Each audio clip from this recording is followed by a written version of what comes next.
was born September 27th, 1968. How many children did Jennifer have? 5. And what are their names? Petros, Theodore, Christian, Constantine, and Noel. How old was Jennifer in May of 2019? 50. The murder conspiracy trial against Connecticut woman Michelle Troconis is coming to a close, but the body of victim Jennifer Dulos has still never been located. The mother of 5 went missing in 2019, but she wasn't presumed dead until January of this year, the same week that Troconis' trial began.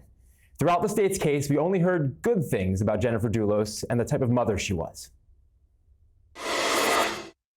Could you describe the dynamic between Jennifer and the children? Yeah, it was very silly, her relationship with the kids. They always wanted to be next to mommy. It was just kind of what it was. And she would sing to them and laugh at them. And she never raised her voice. She was like so soft-spoken and never got angry. And she was just like incredibly nurturing. Jennifer's 5 children. When was the oldest one born? April 20th, 2006. By 4 minutes, because they're twins. So the oldest one is Petros. So there was 4 minutes apart between Petros and Theodore. So the oldest by 4 minutes? Yes. Okay. In 2006? Yes.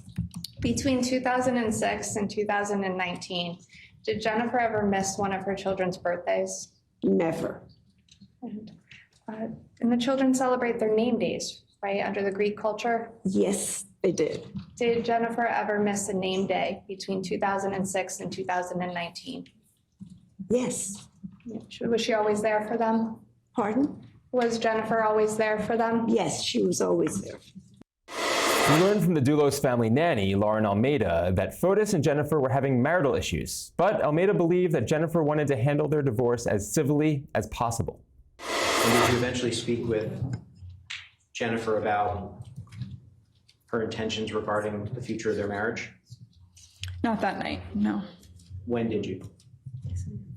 It kind of changed throughout time, what her intentions were.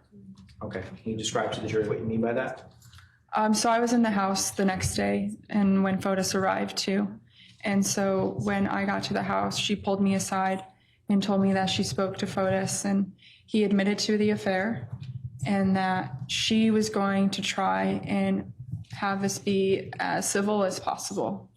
Because she opened up more, saying that she was no longer in love with Fotis, but she had 5 kids. So they were gonna try and work out what they could. Despite Jennifer's alleged effort to handle their relationship issues peacefully, the state believes that it was Fotis and his girlfriend at the time, Michelle Troconis, who were behind Jennifer's disappearance. During the course of the investigation, was a person of interest developed as potentially being involved in the disappearance of Jennifer Dulos? Yes. Who was that? Fotis Dulos, her estranged husband. In terms of your approach, were you also viewing the defendant as a potential witness? Yes. We were aware that she resided at Fort Jefferson with Mr. Dulos, and we had C4 video of the 2 of them together on Albany Avenue, where Mr. Dulos was depositing trash, which was eventually related back to Jennifer Dulos. So it was our belief that she had information on the case that was pertinent. Here's what we know about the days leading up to Jennifer's disappearance. On May 22nd, 2019, Fotis had a supervised visit with their 5 kids. On May 22nd, 2019, what time was the visitation supposed to start? 3:30. Who was present when you arrived? Jennifer was present, and the children were present as well. Where were they? They were in the driveway playing basketball. The children, how many children? 5. Was this your first time meeting them? Yes. Was Fotis Dulos on scene? No. Did you see him arrive? Yes. What was he driving? Black Suburban. What was his initial interaction with the children like? Pretty friendly. What did you observe about their interaction? What did they do? They noticed that Fotis had a new haircut. They joked about it, and then they all jumped on him and rubbed his head. The following day, Fotis hosted a dinner party. Now, Jennifer was not present, but the guests at the party got the impression that Fotis was in high spirits, especially when it came to his custody situation with his children. What was the toast? I don't know any words that were particularly said, but the general sentiment that I recall was a feeling of excitement that there was going to be positive resolution for them both during what I knew to be a very difficult custody battle, which despite which side you're on, it's very, very difficult for either parent and very difficult for the children. And the sentiment was that maybe this was going to end and there would be more peace. But get this, another guest did note a few oddities in Fotis Dulos' behavior that night, including that Dulos was on his way out when he was just arriving. Now, Mr. Dulos told you in the intersection on Eli Road that he'd be right back. Did he come right back? I believe he came back shortly thereafter, yes. Did he stay or did he go out again? No, he did go out again. What was the circumstances where he went out again? He said he needed to get more meat to, facilitate cooking for everybody. Did he then, you see him leave?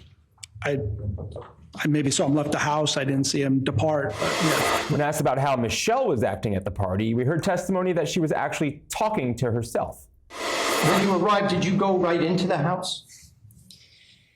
I think we went to the door of the mudroom that was adjacent to the kitchen and announced our arrival somehow, and I probably brought something. I don't usually go empty-handed, so it was probably a bottle of wine or something, and put that on the counter. And I think Michelle greeted us in the kitchen. Do you recall hearing her before seeing her? Yes, the window was cracked. The window to the right of the door was cracked a little bit, and I heard her kind of speaking to herself. In what language? Spanish, I believe. And when you came into the house, how did she react when she saw you? Well, she knew we were coming because we were there specifically to see something of hers. Victim Jennifer Dulos was last seen the following day, dropping her kids off at school. So was New Canaan Country Day School one of the videos that you were reviewing? Yes. During that time period? Okay. And did you find anything of evidentiary value on that video? Yes. What did you find? Jennifer's vehicle was on the New Canaan Country School campus on the morning that she was last seen of May 24th, 2019.